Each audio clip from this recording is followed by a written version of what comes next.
This video I'm going to be comparing the Bourne franchise to the Friday the 13th franchise. I haven't actually seen any of these movies. When it comes to the highest score for each franchise, man, there's been 12 Friday the 13th movies, and only one of them is fresh on Rotten Tomatoes, that being the first film. Even then, the score is not fantastic. It only has a 66%.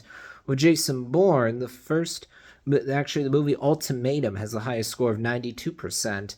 Then when you look at lowest score with Jason Bourne, the most recent film is a 54%, which is already not good, though it is admittedly almost fresh. When you look at Friday the 13th, ooh man, the eighth movie and the third movie actually both have only an 11%. Then when you look at average score, Friday the 13th only has an average of 29. Bourne has an average of 73.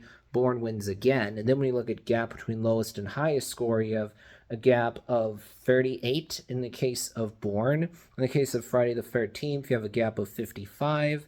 Bourne wins again. So it's going to win no matter what because it's won every round so far.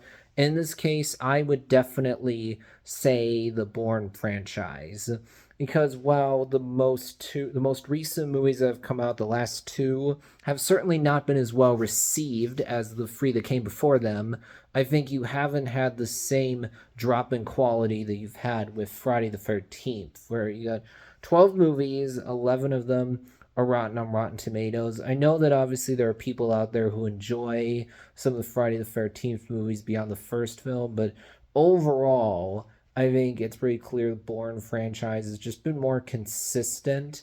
And on top of that, Bourne feels like something a bit more original to me. It's a little bit more interesting, more unique. Whereas if Friday the 13th, the vibe I get from it is that, oh, it's like these other slashers. It's like Halloween. In fact, actually, Friday the 13th was commissioned as a way to rip off Halloween. I think you can tell because it just feels familiar. It feels like, yeah, I've seen this kind of thing before in other slashers. Whereas with Bourne, I don't know what exactly it would be similar to be honest. So it makes it more interesting. It feels to me like Friday the 13th is inherently a bit more of a niche thing. Like there are people that enjoy some of the recent movies in this franchise, especially when you look at one of the recent ones, Freddy versus Jason.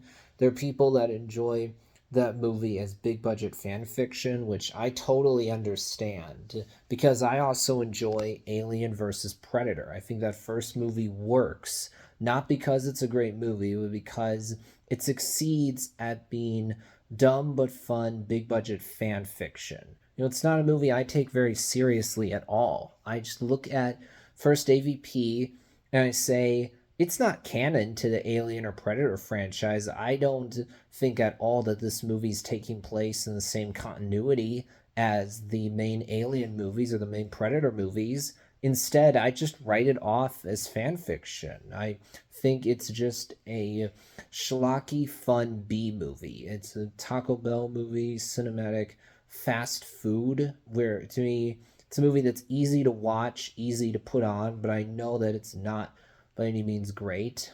It seems to me like, yeah, the same thing basically applies with Freddy versus Jason. It feels to me like with the movie Freddy Takes Manhattan, there's fun to be had there if you enjoy this kind of thing. It's not a great movie, but you can have fun with it if you're going because you want to see some carnage on the screen. If you're looking for that carnage candy, it feels to me like, yeah, Freddy Takes Manhattan does give you that.